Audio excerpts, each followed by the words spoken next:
Hey, good morning, and welcome to the Comics Experience Graphic Novel of the Month Club, the kids version, the best version, because kids are the future. Yes, you are. We've got a really, really fun book for you this month, and in fact, I think I'm even willing to say that it might be my favorite book of the year that we've picked so far for the Kids Club, just because it's got a lot of action and it's got a lot of heart. You can see it behind me, but it's Everyday Hero Machine Boy, which is a really hard name to say. I keep thinking it's like Everyday Machine Hero Boy or Hero. It's too many words. Anyway, and we're really happy to have both the writer and the artist here. We have IRMA KNIIVILA and VUONG. Hi. Hi there. Hello. Yeah. Thanks for having us. Yeah. Apologies for the name. We didn't really focus test that name or anything. No, it's all good. It's too many words, and I'm old, and I get confused sometimes. Yeah. Yeah. No, I really loved this book. I thought this was just a joy to read, and as I said, I thought it had a lot of heart too. So thank you for that. Thank you so much. We had a lot of fun making it. Yeah. Excellent. Well, let me start with the first question. I ask this same question from everybody all the time. It's my favorite question, and I think it really sets the tone for everything. Why comics? You could be doing other things. You could clearly you are a very good artist. Try IRMA. The script is fun and tight, and you guys could be doing other stuff. So why comics? What is it about comics that excites you, thrills you, brings you full of passion? Who wants to go first? IRMA, you can go. Okay, sure. I was just going to say that both of us actually came from different backgrounds. I actually came from illustration and primarily from animation. But somehow I was always just kept getting drawn towards storytelling. And I just really like that with comics, you can do everything, like as one person, if you really, really sort of want to and you really, really want to try. You can write, you can draw it, you can do everything, you can color it, you can letter it without having to have like a whole team. So you can sort of tell a complete visual story, again, if you want to, because it does take a lot of time and effort, but as just one person, which, I don't know, there's just something very appealing about that. That leads to a natural follow-up for you, IRMA. Do you draw as well? Have you tried doing your own comics, doing the art too? So the sort of crediting on Machine Boy is like very fuzzy because Try and I both make our own comics separately, and then when we came together to make this book, we were sort of doing everything. Try and I co-wrote, and then for parts of the book I was writing in layouts, but then other parts of the book we were writing in scripts. Try is, I would say, primarily the designer and an artist, and then I'm primarily the colorist. But IRMA will also like in there. She'll say like, if I drew that hand wrong, I should just change the hand, or like I could just pass on page to her and she could make corrections and adjustments as I see fit, because she's also her fantastic artist in her own right. So it's really cool to work with somebody with like a really full skill set, because there isn't these like clear delineation of roles in it. I see. I am sorry for assuming from 99% of the books, the first name is the author, the second name is the artist. Yes, yeah. 99% of the time. So I'm sorry that I didn't ask ahead of time about that. Yeah. Try. Let's do the same why comics question for you, and then we can get into the more nitty gritty stuff. Why comics? What do you love about it, man? I mean, a lot of it is similar things that IRMA brought up, but then I think also beyond doing like everything by yourself or with a small team if you want, there's also the scope of the stories that you can tell can be as small as you want or as big as you want. Whereas in other mediums, when I was working in video games and animation, scope was definitely like, it's almost like the forefront of the conversations, like how much budget do we actually have to tackle this project. Whereas with comics, it's just like, well, what story do we want to tell? And then you can just do it given enough time. Yeah, I think that's a unique to medium. Yeah, no, I agree. Those two things too put together, that you can have any scope that you want, and yet you don't have to worry about adhering to a budget at the same time. Yeah. That's kind of super appealing. Those two things mesh together, you know? Yeah. I actually don't know another medium that allows that, I don't think. Yeah. Music? I mean, Maybe? you could say prose. Prose is the same Right, way, yeah. that Yes. it, but it's not the same at all, because you're not actually delineating things. You're Mhm. putting thoughts into people's minds. It's a little different, you know? Yeah. Yeah. I guess comics sort of sits in this halfway point between literature and feature film or like Yeah, film, kind of. I guess. Yeah. Yeah. Yeah. Yeah. So It's it's pretty such a cool. unique medium. I love it so much. So let's see. So your backgrounds are not necessarily comics. What are the first comics that you remember doing?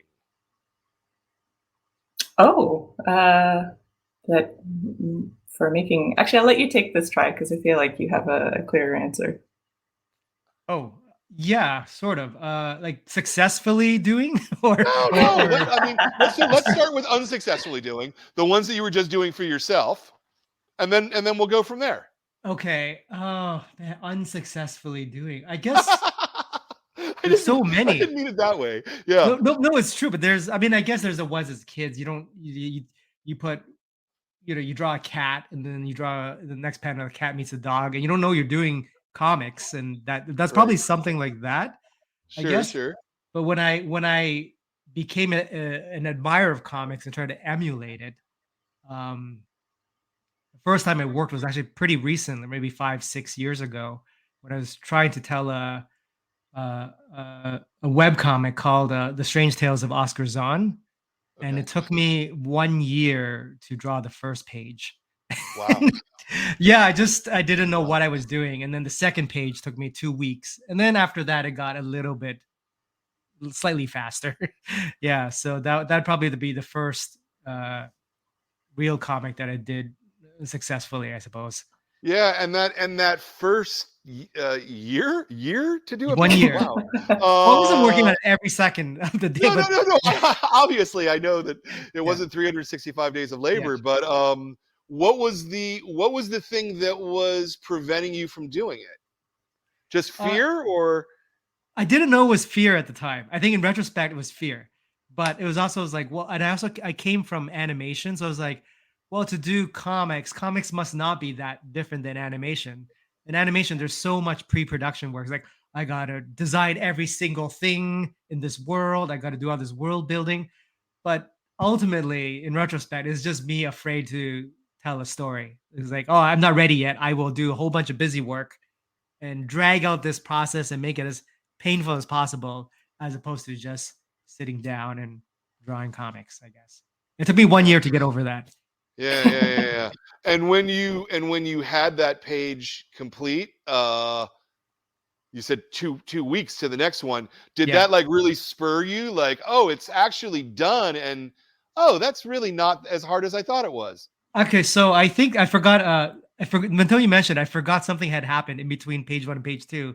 Mm, So I finished the first page. That took me forever, and I mean, I would assume who knows when the second page would come out? Maybe 6 months later. I don't know. But I decided to post it on this website called Tapas, or back then it's called Tapastic. It's like mhm. a webcomic website, and I posted it, and I clicked post, and then 3 seconds later, I got a like and a follow, and I got this like dopamine hit. It's like, oh my god, I got to do this right now. And then all of a sudden, it's like, oh, I have this one reader that I can't let down. And and then I drew the second page in a slightly timelier fashion. So it was because of that mysterious single follower. Maybe it was Irma. Irma, was it you? It wasn't. I'm sorry. Oh no, that would have been such a great story. All right. Well, so Yeah. Irma, so tell me about your early comics experience. Um. Or I didn't mean to do the pun there. Sorry. Oh no. I think I was sort of Oh, at froze college up. for illustration. Oh shoot. Am I You're back. here? No, you're back. You're back. Okay.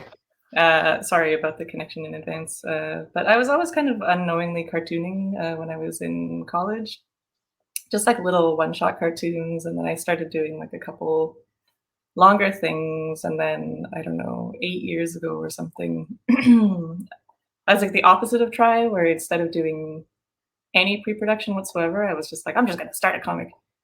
And then it was like 100 pages in that I realized like I probably would have done well to do a little bit of planning. So I eventually sort of finished that book, and it turned out to be like 300 pages or something. But at the end, it was like a valuable lesson was learned, which is that it's probably good to have a roadmap of sorts.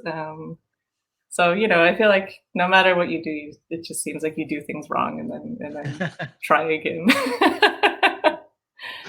Oh, that's fantastic. Well, so where did Everyday Hero Machine Boy come from? What's the genesis of this? How did you guys get together, and then how did you come up with the idea? I guess I'll start with this one, since I guess chronologically maybe it started with me. Sure. At the time, Irma and I were studio mates. Like we literally sat right next to each other. I could pull on her hair if I wanted to.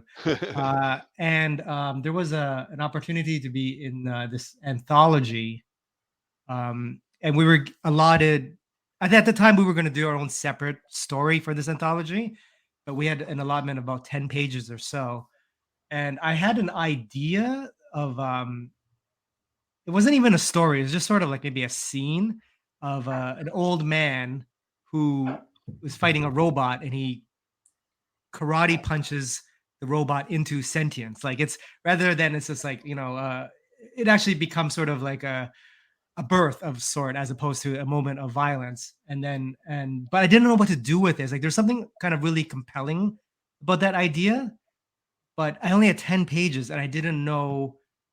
I mean, I could just draw a 10-page fight scene and have fun and be done with it, but I felt like there was something more to it. So we were having lunch one day, and I was just telling Irma about this. Is like, is there something here? Like, do you want to, like, am I just crazy, or is there something to this idea that is here? And then Irma asked if she could, maybe just sit with it for a while. Maybe it will resonate with her too. And so she basically took the story, and we started collaborating.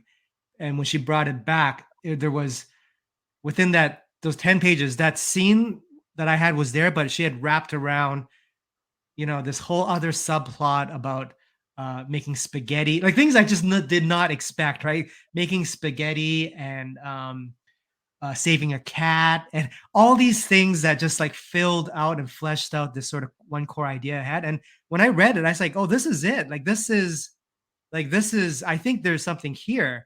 So we made the 10-page story for the anthology, and that might have been the end of it. Like, okay, well, that was fun. I think that was a fun thing. We never meant to pitch it to anybody because we had our own separate jobs.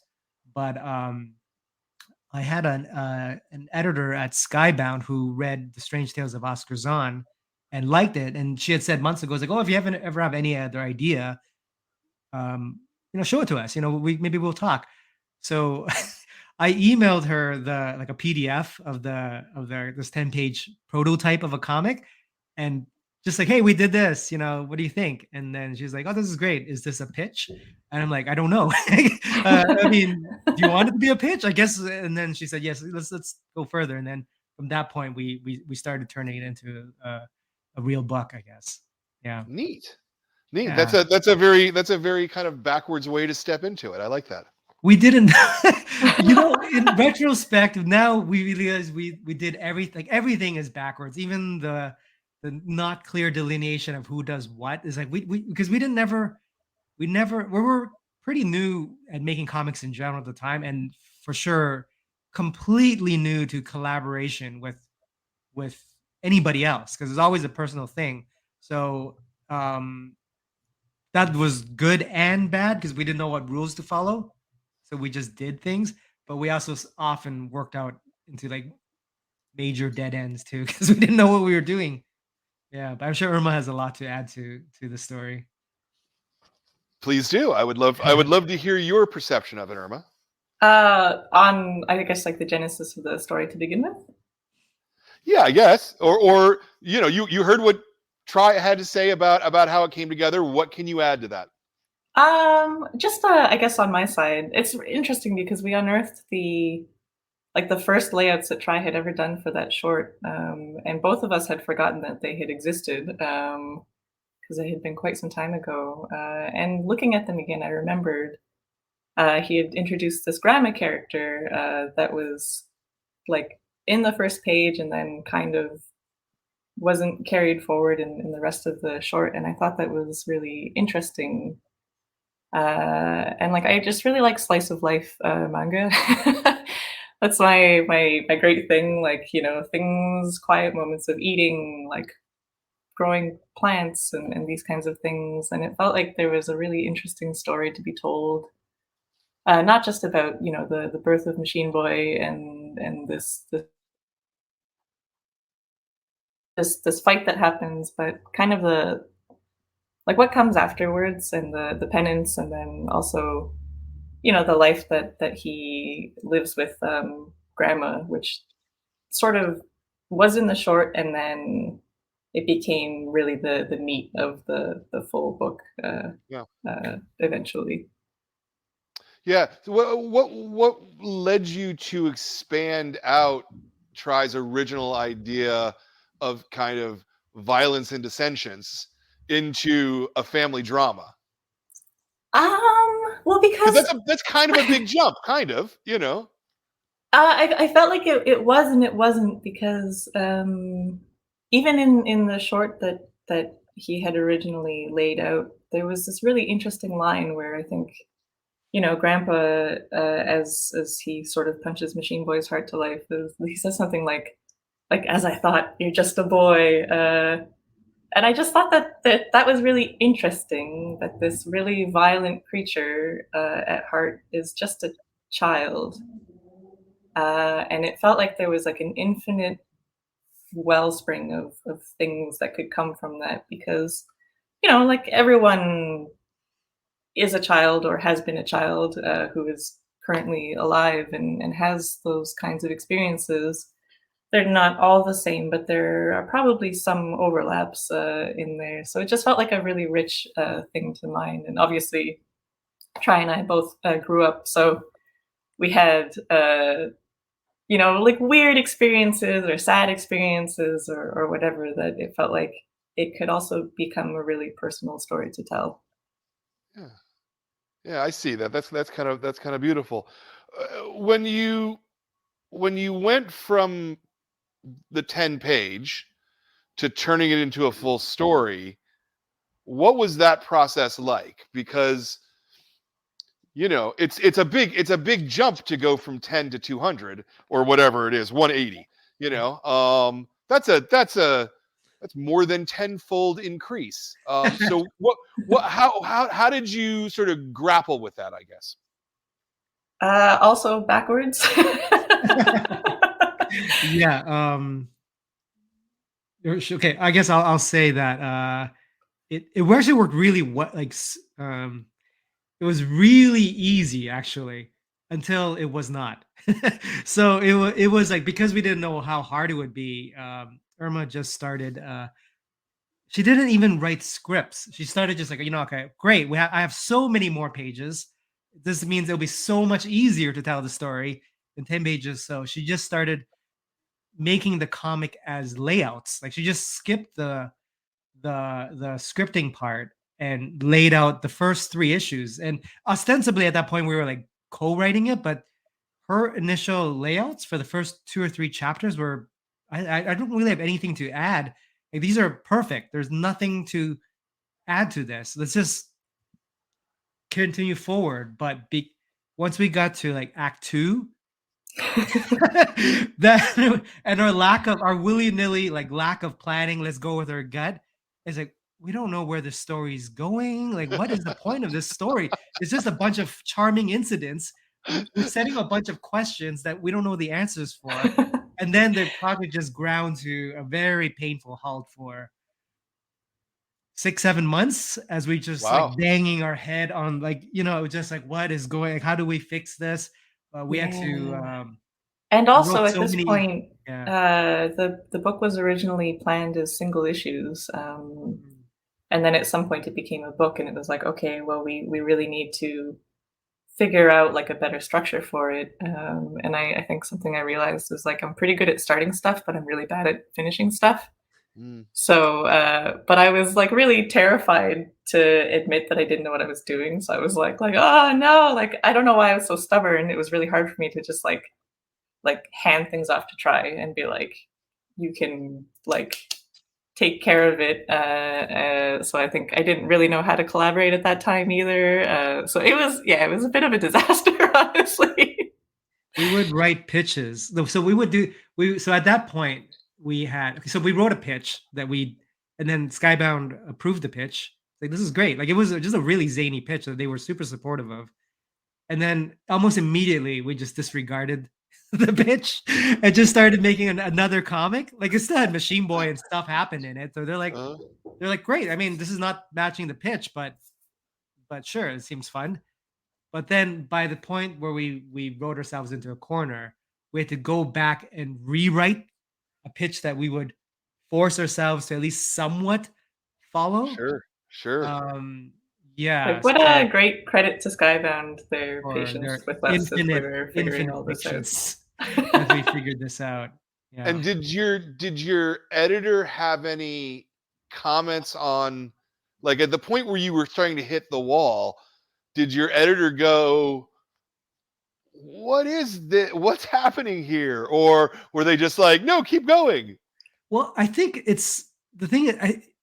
I think the chapters still work, but once you're getting halfway through the story, you're running out of real estate. Like we can't just keep on throwing fun things out there. It's got to be a thing at the end, and we can't. So they're like, okay, this is great at what you're showing us, but you're not answering any of the other questions that you've already posed, and you're just infinitely throwing more things out because we had a lot of ideas, right? But it's a way more easier to pose questions and fun to pose questions than come up with satisfying answer. So they're like, okay, we have to guide this somewhere. Like they didn't really force us or anything, but they sort of nudged us along the way. And what had happened was that what we thought was the beginning of the book ended up being chapters 3, sort of the middle of the book. So we kind of had to reverse engineer and write the beginning and fit the middle part, and then we knew what to do with the end, I guess. I see. That actually makes a lot of sense. Were you drawing out the page, doing the final, not the final, but finished pages for the, based upon the breakdowns that IRMA had done? Or were you guys still struggling? Okay, so you weren't. Sorry. By about chapter 5, the third chapter or so, we switched entirely to scripts, and now Try is drawing the layouts. Okay. So it's just that first little bit. Yeah, but also, we had 3 chapters of finished comic art that was colored. It was done. So to those, so like 60 pages or so. Yes, 60 pages. Yeah. One thing we thought that we were kind of cocky. We're like, writing scripts using words. We're visual people. That's the true way to do it, right? But wow, it's because we look at the layouts and then we're like, okay, this is an okay scene, but what to make it sing, we need to add like 3 panels over here. And so if you work in layouts, you have to basically throw everything out just so you can add those 3 panels in. So eventually we caved, and I watched a lot of Neil Gaiman's masterclass, and I said, okay, how do people write scripts? Because this is clearly an important skill. So we were beaten to submission. Yeah, and I was working a lot as a colorist at the time, so I had sort of the privilege of having like actual comic scripts that I could look through and be like, okay, how do other people format these? How do they communicate these ideas so that not just them understands what's going on? Like, an editor and an artist and a colorist can look at the script and understand what's going on instead of just a circus inside your own head. Yeah. it's entirely possible to do things where you just do thumbnails. I mean, I've talked to many other cartoonists who also don't really do a formal scripting process. Mhm. They work out the problems in the thumbnails before Mm. they start drawing. But Yeah. it's what's intriguing to me is that you guys didn't know where you were going and you still drew it anyway. That's the part that I find really entertaining here, you know. Well, so this is sort of because at that point I was like, oh, these scripts are these layouts really they're such charming stories. I know Irma knows what she's doing, so I can just rather than wasting time, I'll just work on the art part. And we did not clearly communicate like certain things, so yeah. So of the 60 pages or so that you had produced, were there how many of them, or did any of them have to end up being not thrown out, but redrawn or redesigned because of changes that you made, or were you able to use all 60 smoothly? I think we didn't throw anything out, actually. I Nice. think by the time like we were cognizant of there being a problem with the story, uh, some things were already being changed in layout stage, but it was still mostly of the 60 pages. Or was like 50 of them were like I think fine, but 10 of them I'd go in and at that point we were starting to talk about the story and we need more beats here or change it or okay this has to go somewhere.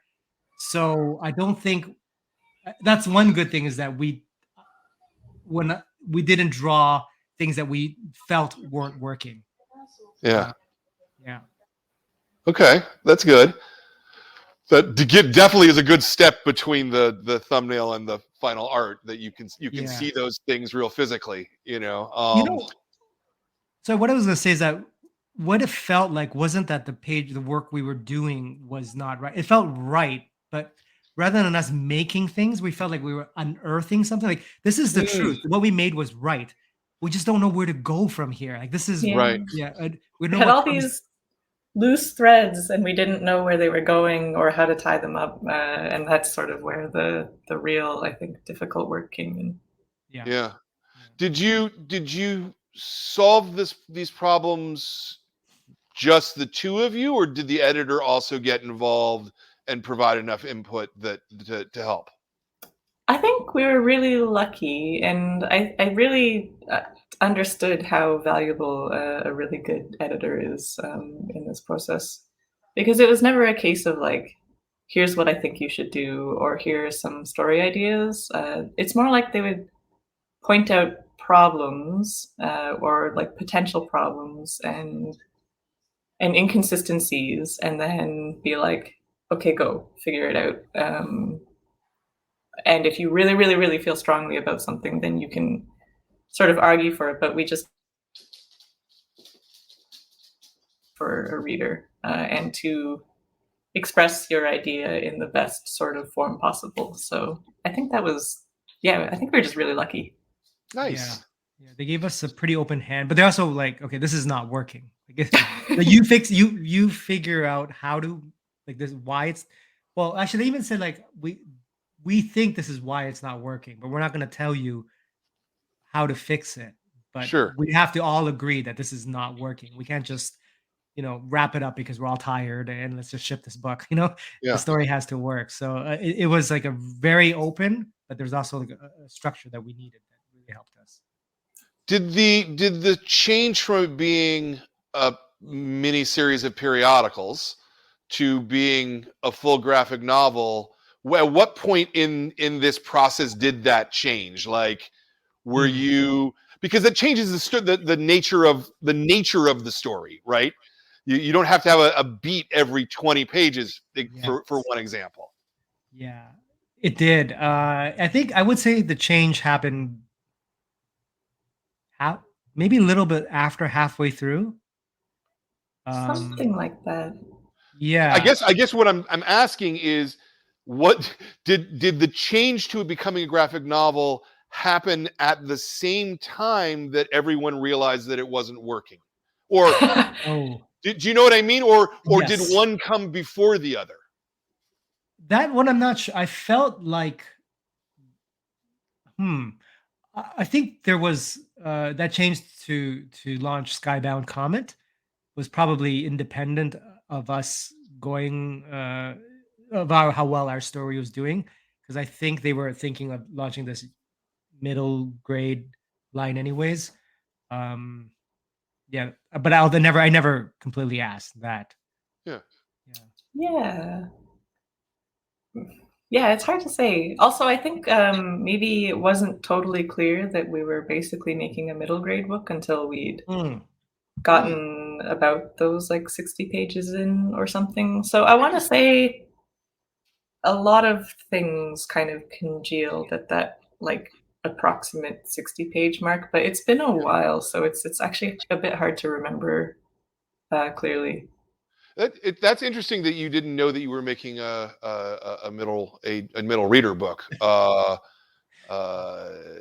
Did that change anything about the nature of the project once you realized that's what it was, or were you just sort of mining the same vein? I think we were mining the same vein. Yeah, like Yeah, it's. I think there's like the very minor things where it's like, if you he's probably not going to be a smoking duck. He'll be like a lollipop duck or something. Although, I mean, that might be one of the things, like if it wasn't a middle grade book, maybe we would have a character in the background that's a smoking duck or something like that.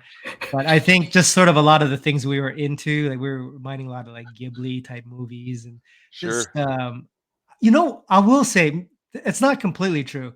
I didn't know we were making a middle grade book, but I thought we were making an all ages book. Sure.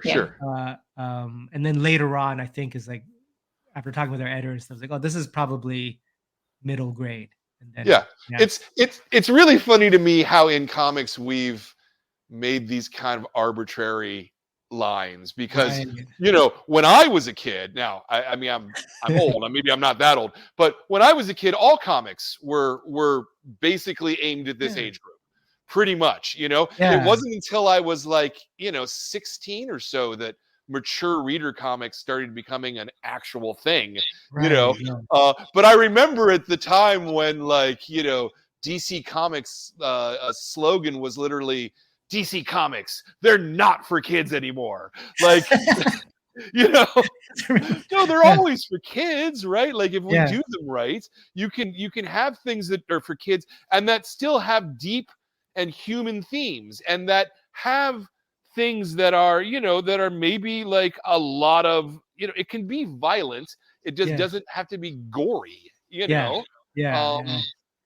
Which, I mean, personally, I don't really like anyway. I mean, nothing against it. It's just kind of a personal thing. So I guess by nature, maybe we tend to gravitate towards like a more all ages audience. Yeah, it's interesting. Once you give like categorize, if you get, I feel like, maybe I'm wrong, but maybe if you categorize something too early, you kind of like, if somebody told me, like, okay, you need to make a young adult book, like right away, before I've drawn anything or written anything, you need to make a young adult book. I'd be like, oh, what's young adult? Okay, they must need a love triangle. It needs somebody with a bow and arrow. Like I start, I start just like making very uninteresting decisions. But maybe the idea is just you make a thing and then you label it after it's already found some feet, and that might be the better way, I think. Yeah, I generally think that is so. Yes, I think you are right, particularly because it seems to me that there's a lot of people coming out of like comics instruction in college and stuff. There's 4 or 5 major programs which are putting out 12 new students a year, and every one of those people gets a graphic novel deal. Like fresh, well, not every single one of them, but a good majority of them get graphic novel deals like right out of college, and it's like, okay, do your middle reader book, and I think it freezes you in a way into what your preconceptions are about a work. You mentioned Ghibli, and I when I think about the cartoons and things they make, they are properly all ages. I mean, they are middle great, Yeah. sure, but they're not starting from that as the premise. They're starting Yeah. from just being for everyone. Yeah. And it's not like I feel like I can go like I love the works that I love the most are like I can almost go back to them at any age and almost get another piece of it from it. One of my favorite books was Neil Gaiman's Coraline. Mm-hmm. And I feel like that's one of those books where if you read it as a kid, you read it as a story of a young girl outwitting monsters and it's an adventure story. But at the point when I read it, I was already, you know, a full grown adult in my 30s. I found it horrifying. I found it horrifying in ways that I would not have found as a kid. I really love I love stories that kind of where the readers can have their own personal connection with it because they're just have more stuff in them that they can fill in the blanks. I feel like I had a very similar experience rewatching Evangelion as an adult. Where like as a teenager, I was like, Shinji sucks. Like what a wiener. And then I watched it as an adult and was like, oh, he has a really bad dad. Yeah. Yeah, no, I mean, I think that removing all danger from a story because you think that it's for children is never the right way to go. Yeah. Because I think that children need to process danger just as much as adults do, maybe more. You know, Yeah. when I think about my favorite, you know, children's thing, it's probably Willy Wonka and the Chocolate Factory, and that thing's horrifying in places. You know, it is freaky. That is messes with people's heads. That story, you know, which is what makes it great, I think, for kids. So that author also wrote Witches, right? Yes. Rodell. So I just discovered that 2 days ago, and that ending blew my like, he just remains a mouse, and he only like, wow, they really committed hard to that, and I thought it was fantastic and brilliant, and yeah, yeah, and also going to top of what you said, I think children, I don't know, I would imagine children and adults have the same emotional complexity. Maybe children are even more emotionally complex than adults. And I feel like we don't have to dumb down to them. Like we have to change the tenor of our voice so it's easier for them to understand. But I feel like children understand things emotionally that maybe they don't understand intellectually yet. So yeah. Yeah. No, I would agree. I mean, I think to me the only difference really is that, you know, it's okay to scare kids. It's not okay to put on a scream mask and jump out at them. You know, like I don't know if you saw that news story the other. You know, they fired some teachers from like screing with masks on. You know, to like 5-year-olds. Like So yeah, I don't know if like deliberately inflicting trauma is the right way to go. Right. Yeah. Yeah.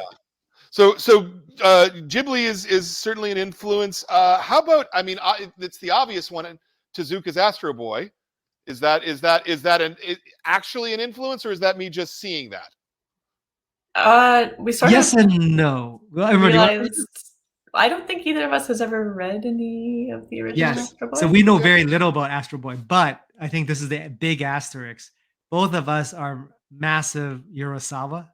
Was it Naoki Urasawa fans? And he did a retelling of Astro Boy storyline called Pluto that we absolutely love. So there's a level of separation. So yes, I guess we have to. Ultimately, Astro Boy must have been an influence, although not in a direct way. Sure. Well, I mean, you know, they call Tezuka the godfather of manga.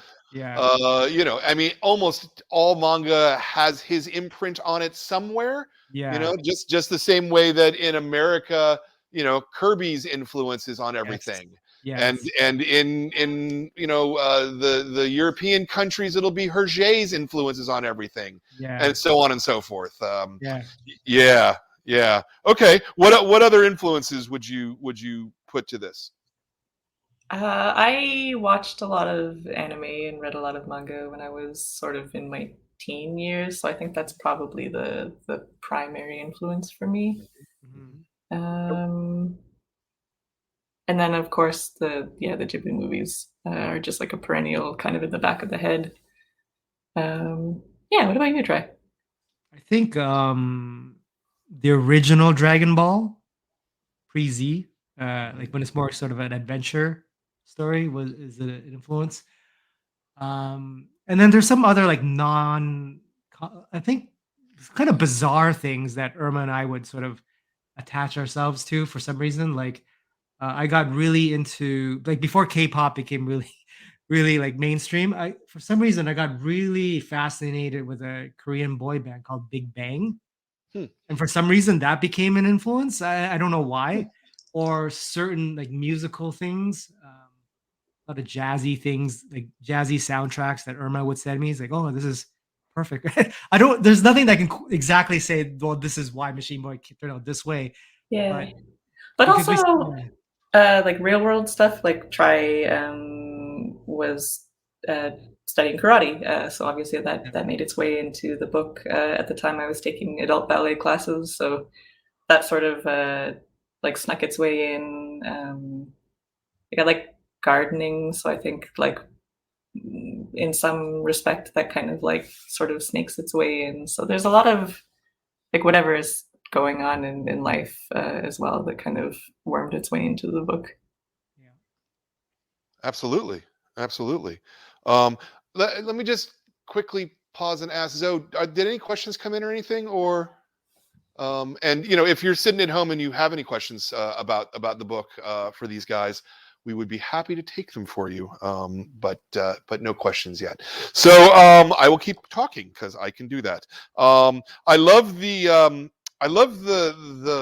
manga and anime influence, but this really does feel like an American book to me. It doesn't feel like a piece of manga. I think maybe because of the density of it, you know, Mm. most pages have 10, 12 panels on them, which is not a thing that you see in manga at all, or seldom at least. Um, what do you have anything? I don't know that you have something to say to that, but do you have anything to say to that? I feel like we might have actually liked to take it at a more decompressed pace, but I think the realities of budgets and stuff, sometimes you just only have so much real estate and you got to make it work with what you got. Sure. I think a lot of it is uh, I think that might be a lot of Irma's fingerprint on the pace of the storytelling too, because I think of the two of us, we both like decompressed. I think Irma really likes decompressed, and since we have only a set page count, she may have adjusted by, oh great, rather than doing a 6 panel page, I'll just do 12 and decompress it that way. So there's that. Which in retrospect, I've kind of realized that maybe that doesn't always work also. But also, actually, another thing you mentioned, being American, I think Spider-Man must have been a big influence for me anyway, with this as well. So even though I love manga, and like, it's hard to say like what did I grow up with, American comics or Asian comics? I don't know. So it's all kind of mixed up. Sure. Yeah, so I think something like Spider-Man must have wormed its way in ways I didn't realize. Yeah. Well, that's it's one of the great things about comics is that there are no rules, that Mhm. while there may be traditions, those traditions can mix and match very, very Yeah, nicely, in ways yeah, that it would be harder in other media, I think, yeah. I um think correct me if I'm wrong, because I'm sure you're exposed to a lot more stuff than I mhm. am, but it feels like that mixing of comic culture is really becoming prevalent now. It seems like there's Sure. stuff that coming out that's like I was looking at Bee and Puppy Cat, and Yeah. it's like that's clearly like 80s anime Yeah. influence, but it's completely American made. Like this is an American show.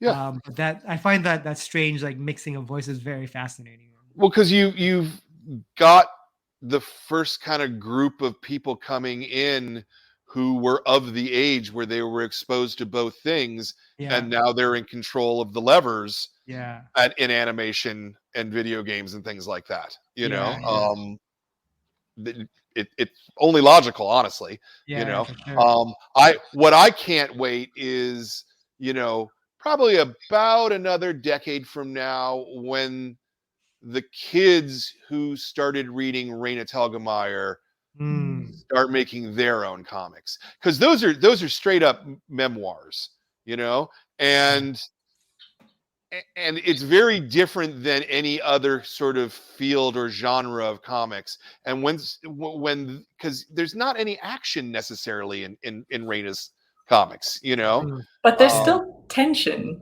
Oh, there's absolutely tension, and there's all kinds of incidents, but it's not the way that either manga or American comics, or even European comics for that matter, tend to deal with those things. And so I think that we're going to have this really interesting wave coming up of kids who grew up on that, and that's their foundational work. Yeah, that's fascinating. That's why comics are just, they get better and better every year, because all of these things come into the stew, and it makes the stew richer. Yeah, there was another, speaking of tension, and also I forgot to mention, a big influence for me for this one was this baseball manga called Cross Game, that was just, and I stumbled on it because it was just sitting on a studio mate's desk, and I had no idea what it was.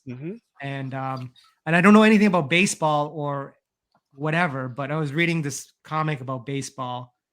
It's a high school romance baseball comic, but the baseball games I found more like riveting and suspenseful than like Thanos punching everyone. And I thought, like, wow, this you can really, I don't know, I feel like that's something almost kind of unique in comics, that you can build this level of suspense and tension into subject matter that I otherwise, like, I still have no interest in watching baseball, the sport is just not my thing, but I will for sure read a baseball comic for the drama. No, 100%. I mean, and while a baseball game can have some drama, a perfect baseball game is in which literally nothing happens, that every single person, that's a perfect game of baseball, is that every single person gets struck out. So literally nothing happens. Right. Yeah. You need that conflict. Yeah, exactly. To have that tension, right? So the book ends in a place that it seems to me to be obvious that you have room for a sequel.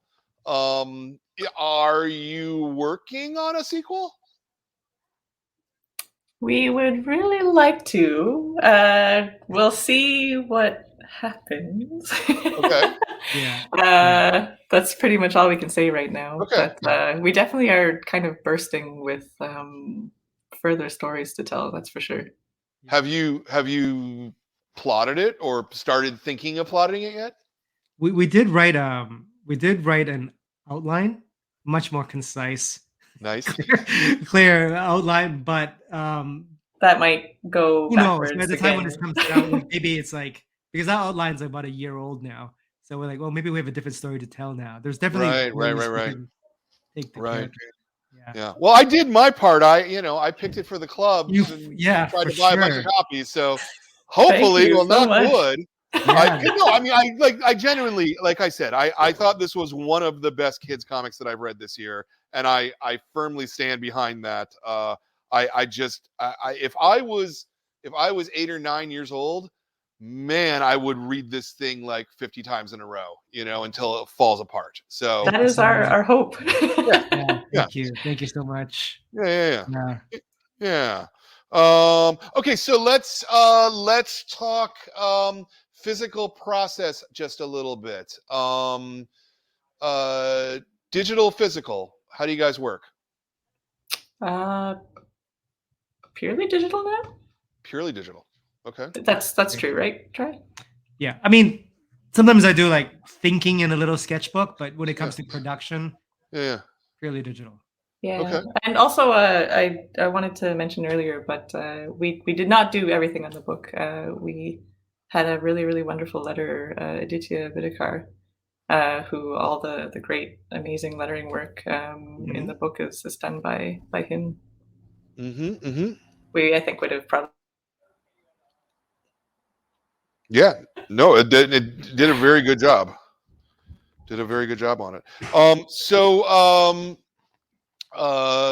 You work digital, purely digital.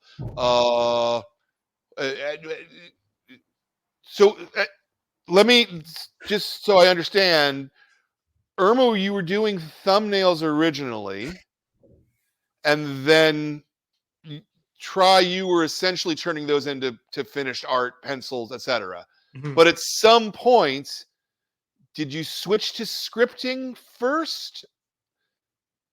Yeah. Is that right? Yeah. Yeah. Okay. And then at the point where it's scripts, who's doing the thumbnails? That is Try. It would be It me. is Try. Okay. Yeah. Yeah. I think even from Irma's even when she was doing thumbnails or layouts, Mhm. I would also, just for me to draw it, I would also have to lay out on top of her layouts.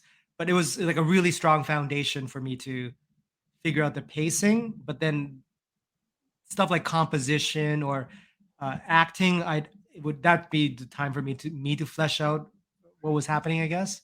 Or you Yeah, might yeah. condense panels, move panels, Yeah. etc. Basically, whatever Or works. yeah, or maybe I would move like on panels around slightly, but it was like a very like strong foundation which you gave me to work from.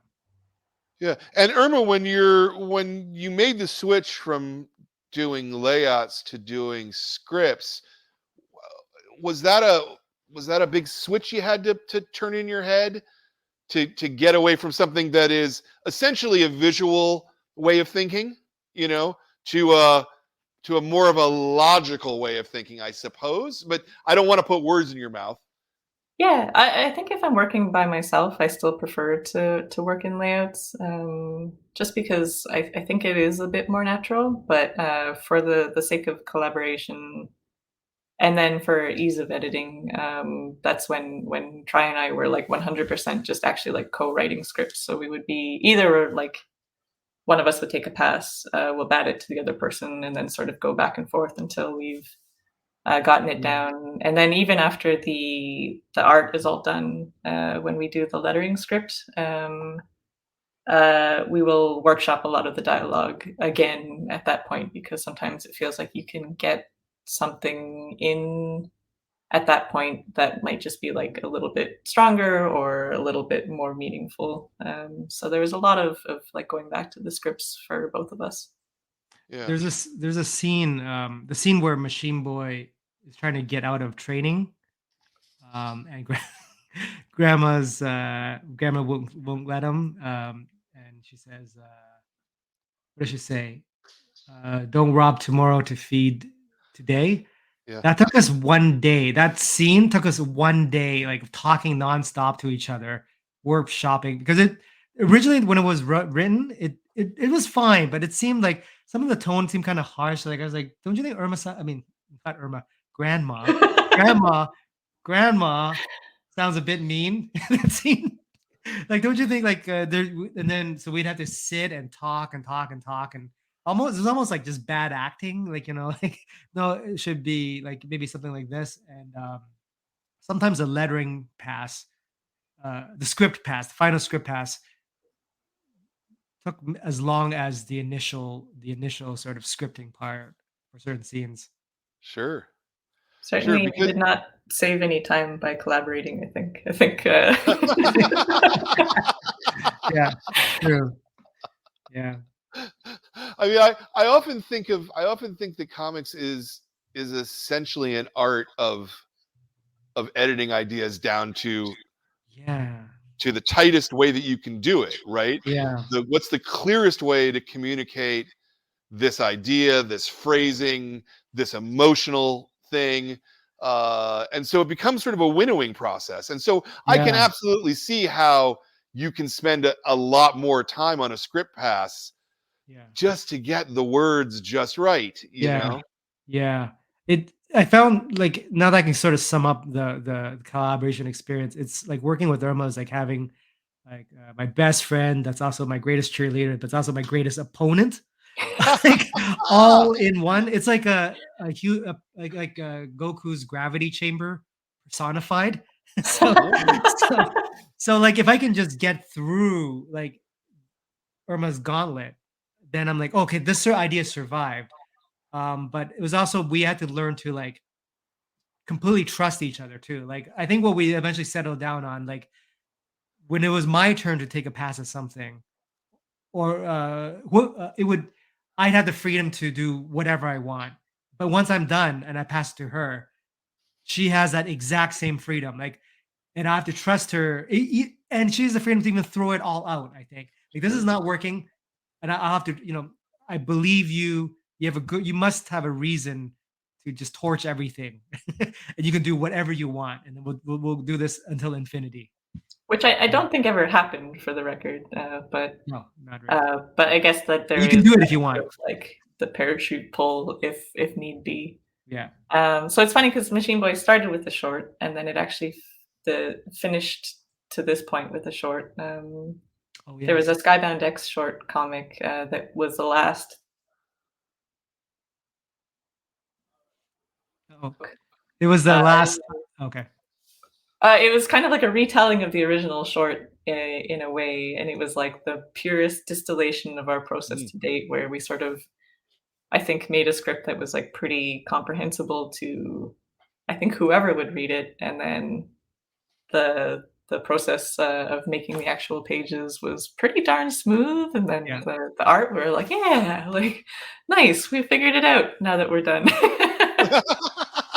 Finally, at the very end, the very last 8 pages, we finally figured it out. Well, that's good. That just means the next thing will be that much better, right? Yes, hopefully, yes. Yeah. Hopefully. And as I said, I thought this was fantastic. So if this is what you guys working at, a fraction of your capacity is, then I can't wait to see what the next thing becomes. Yeah. Unless it happens, we need. Yeah, unless turns out we need that chaos, and the next thing is super rote. Yeah, and then we just blow things up all over again. Oh, that's funny. So like in terms of like doing layouts, doing a pencil stage, how much time does this part take you each, or together, or what's your process? Basically, you've got the blank page. Okay. How long does it take to get a page?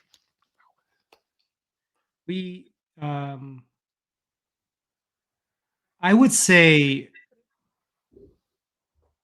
okay, so for scripting, I think I if I was writing, I'd probably feel comfortable writing a first pass, maybe 2 or 3 pages a day. Okay. And then I would say for pencils and inks, if I could do 1 a day, that's considered pretty, like, I'm very happy with that. But sometimes some pages are trickier, but I'd like it not, if it shouldn't go longer than 2. If it takes more than 2, then I might as well just start from the beginning. Something's not working. Yeah. And then IRMA has her own pace when it comes to. Yeah. Well, it's certainly a lot better than it takes a year to do a single page. Yes. Yeah. I can't work like that anymore. Yeah. And IRMA, how about you? How would you categorize your pace? I feel like writing on this took a really long time, just because we were sort of going back and forth, and then sometimes there was this stuff going on. So it's a bit hard to quantify on that front, but I feel like layouts can be really quick because they're really fun for me to do, but then editing is hell. So if I need to edit anything, then that takes a really long time. And then colors, I took a longer than normal on the Machine Boy colors, just because I really wanted to, color flats. Yeah. And then I would leave them for a night and then come back, and the next day make like minute edits, and then leave them for a day and then come back the next day, just because you need sort of the fresh eyes. But maybe like a couple pages a day for colors is a reasonable pace. Yeah. We actually prepared some like sort of process stuff, if you think. I'd love to see it. Yeah. Okay. I will share if I know how to do this. Yep.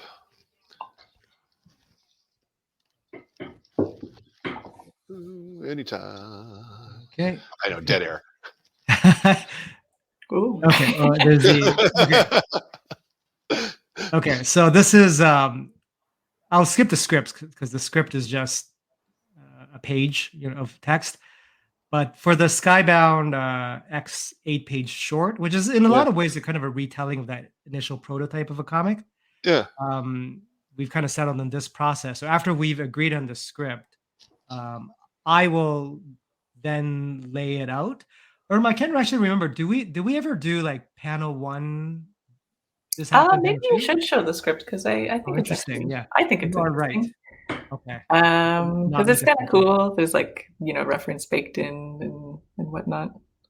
For the city, we're really inspired by Tech on Concrete. So you can just kind of see there's like the summary and then pages. I think we broke it down very, very roughly by panel. Yeah. Oh, you're gonna run into this thing again. Okay. Well, okay. So To a we certain had- extent, that looks like that looks like almost like what we call Marvel style, where you're writing a general description, but Yeah. there's no specific dialogue in there yet or anything. It's just here's where this page is going. Yeah, that's and then exactly like it. a very rough breakdown, sort of each of those like bullet points would be roughly a panel, but then Try can do whatever he wants. Like he can Yeah. condense them, expand them as he pleases. Yeah. So then we so for this stage, I've learned that I really, even though like the structure is not quite there, I really want to get the storytelling, the composition, and the acting really clear at this point. Like there shouldn't be any ambiguity about any of the story. Like ideally you could read this and kind of enjoy it in a way. Yeah. Yeah. You know, so- these are very, very clear layouts. I can totally process what's happening in these. I don't know what the story is because there's Yeah. no dialogue. Yeah. Yeah. But I can see how things go through very easily. Yeah, I just want to like because you don't want to do it again. Like, where I'm like, what did I draw here? And then from that point, then it's just like pencils and inks and digital kind of happens all at once. Yeah. So these are my inks. One of the things that I learned to talk to Irma a lot about was just like, how much do I ink? Like, and how much should I leave for Irma to sort of work her magic? And sort of even what kind of look do we want? So we were looking at a lot of like Tech on Concrete, like concept art, sort of for the feel of Mega 416 in this short. So I wanted to like not over ink the background, so it gives Irma a chance to paint it without my inks fighting her colors. And we went for sort of a looser pencil-y look for the background, but then a tighter, more traditional like inked look for the foreground to give it kind of that animated sort of feel when by the time it's finished. Yeah. And it's kind of a nice way to separate like the different planes, like the foreground, midground, and background as well. Yeah. So if you remember how the pencils look, like basically it's almost exactly the same. I didn't really change much about the what is going on? Can I go to the next one? Here. Yeah. About the composition. One of the things that we also kind of discuss is that sometimes just for me to figure out a panel, I can't like drawing it in just inks is really difficult for me because it's so stark. It's either white or it's black, and sometimes I don't know what I want. Yeah. So I will like for the flames. That's a very difficult thing for me to ink. I'd have to do like a rough painting, and then I'll just tell Irma, this is just what I think is happening here, but feel free to use it as a base or throw it out or whatnot. But it's just for me to better visualize it. I guess that's the nice thing about digital inks is you can keep those layers and then just turn them on and off as needed. Yeah.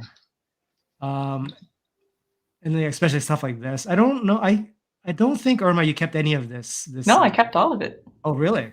Yeah. Okay, I didn't know. But then for the water, like stuff like effects, took more care because if I inked, I don't know. I found water always really tricky because it's not supposed to be so opaque. So the blue line, I just assumed that Irma would just maybe get rid of. I just gave her the shape, and then she could get rid of the line if she wants, or keep it if she thinks it's working. But at least she has the composition to work with her. There were times before I would not give her any of this stuff, and it might have been too loose for her. Like if I didn't draw in these lines here, she might not have known that I wanted like sort of this dust cloud coming up as the machine was trying to lift this heavy thing. Yeah. Sorry, my computer's a bit slow. No, it's all good. I love your cartooning. I really do. Thank you. Thanks so much. Yeah. And this was one thing this is one of the last things we sort of discovered is that sometimes it helps if I did some of the rendering before the color, because before we would just just render it however you see fit. Or you would sort of really heavily crosshatch in the inks, and then it would fight the colors a lot.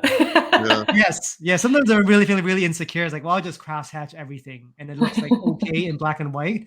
But then when it's in color, it's like, why is everybody so hairy? I've crosshatched their jaw, you know. But now I'm like, well, okay, I'll just do like a grayscale pass, and then she could use that as a base for the colors as well, which I will show now.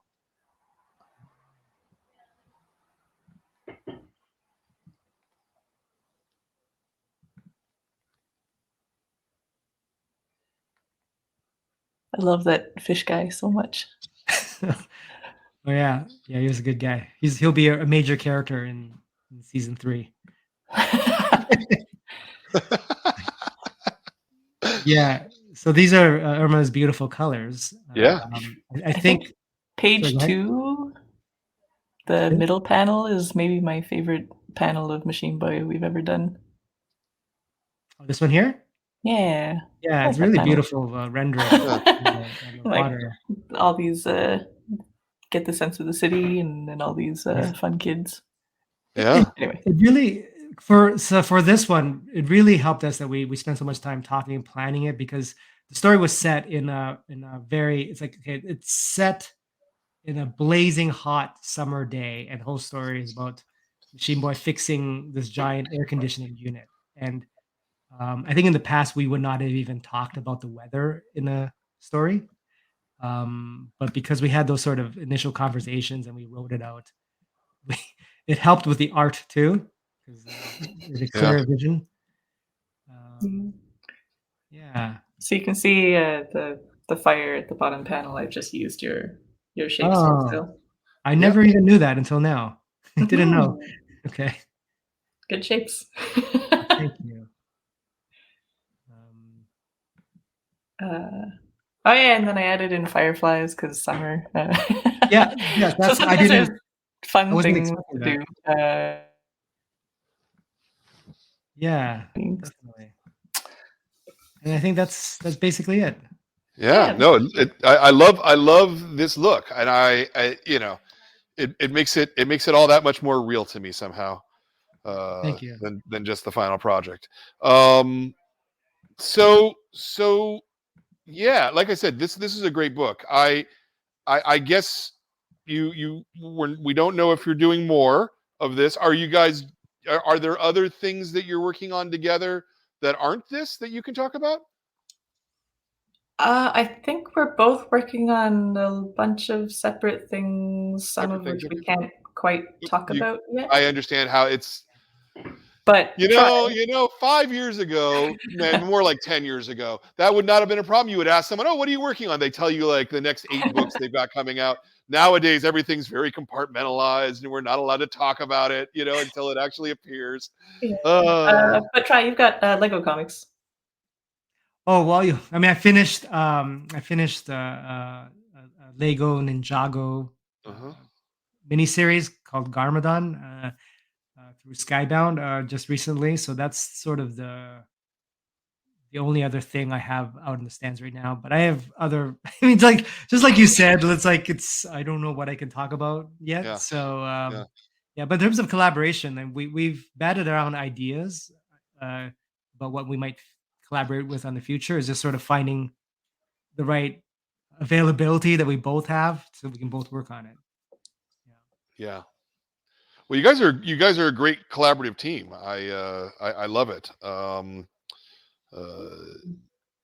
like I said, it really yielded a superlative piece of work, and that's That's Thank the you thing so much. I love the best. You know, and my hope is that Skybound, you know, with the comment line, because it started with a Walking Dead thing, and I'm hoping that that it actually works really well for you, and you guys get rich beyond your dreams of avarice from something that is clearly I mean, and I say that because it's clearly a piece of work that you guys loved making. Mhm. That love really seeps off the pages, and so if you can be successful doing something you love, a million times better. Okay, so we can't really talk about what else might be coming up. So I guess let's go to the final question then. The final question, much like the first question, is the same in every interview. There are a lot of people who, because this is a series, we're up to almost 300 shows now at this point. We have a lot of people who watch this who want to make their own comics, who want to do comics, but they spend a year doing the first page. I hate to keep going back If I to that. could do But it, anybody can. it's such a great story. So what would be your advice to those people who have just that fear of getting themselves to the next place? And it can be a physical, practical thing. It can be an emotional, spiritual thing. It can be a craft thing. It can be just anything you want. What do you got? Irma, you want to start us off with this one? I feel like it's always frustrating advice to hear, but I think you just have to do it. Mm. And I think it's good to know that like you're gonna be bad at it and you're gonna get a lot of things wrong, and that's fine. I think everyone just goes through it, and you have to do it in order to learn it.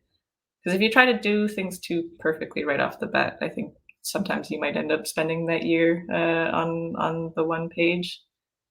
I don't know. I think it's just okay to make mistakes and just like throw yourself into it.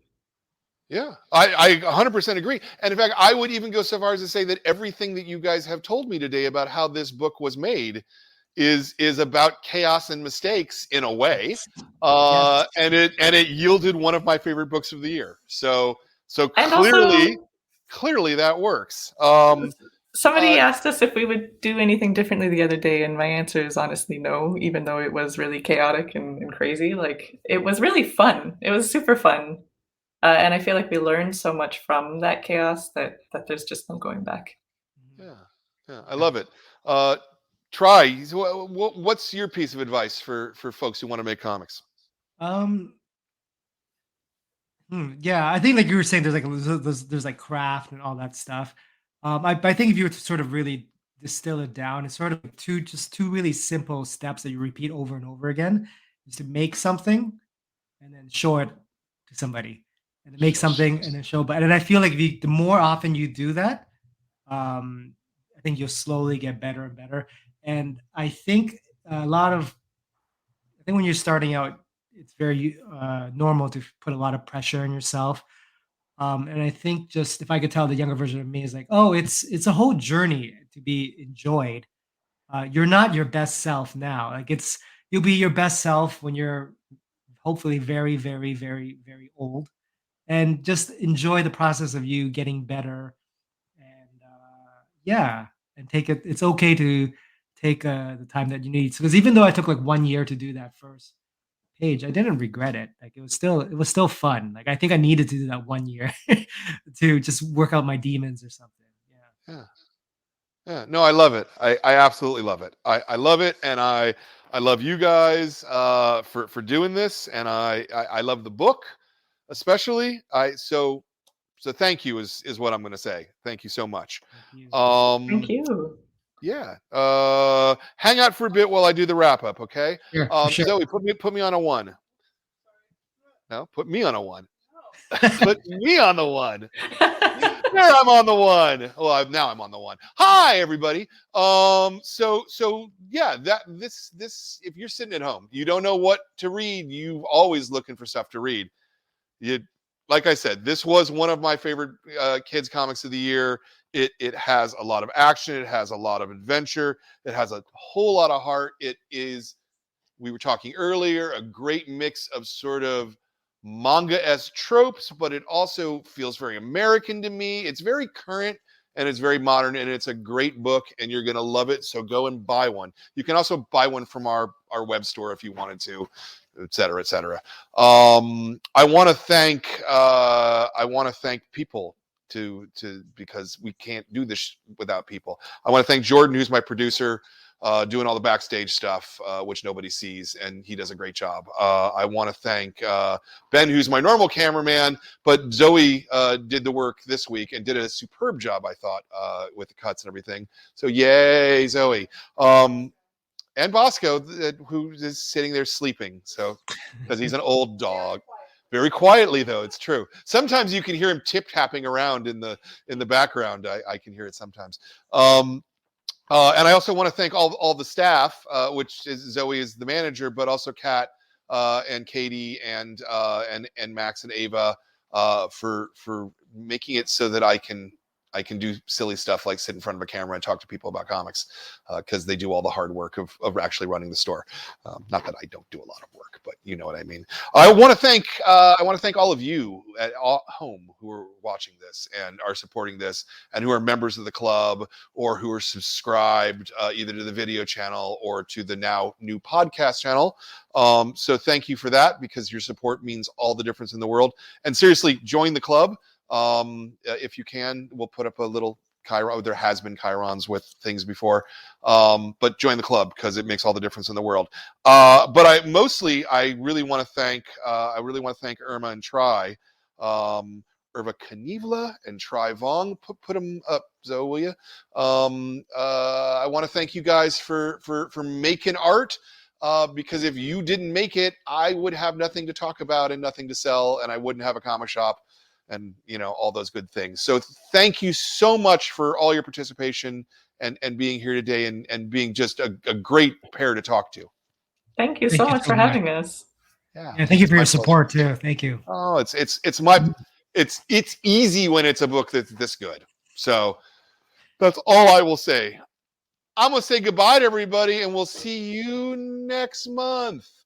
Oh, actually, no, wait, I'm not going to do that. Wait, hold on, because I forgot next month's books. Oh my God. Okay, so the next show is it's the adult show, and it's Impossible Jones. Boy, both the books this month were pink. But Impossible Jones, which is a great little superhero comic. We never pick superhero comics, especially for the adult club. So this must be good. You'll find out on Wednesday. And then next month's kids club is Alcato and the Turnip Child by Isaac, I believe it's Lenkowicz. But this is a really great book from Nobrow. Everybody's gonna love this one a lot. So come back next month for that. And now I'm gonna say thank you, goodbye. We'll see you next time.